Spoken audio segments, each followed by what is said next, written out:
Hello guys, I just live around this area, and when I come, I see the pictures, the pictures of the guys who come from East Turkestan, Uyghur people, and I saw a lot of things in media, social media about that, and I'm so sad what's going on in Turkestan, East Turkestan, for Uyghur people.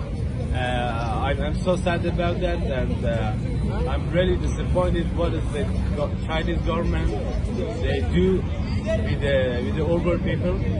Actually, before there was free, it was like have a own country, but right now the Chinese people, they force them to be like the Chinese, to forget their religion, to forget their culture, to forget what they be.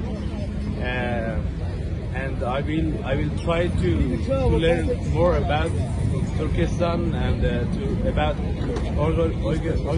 East Turkestan and about Uyghur people. So I'm strongly with you, with Uyghur people.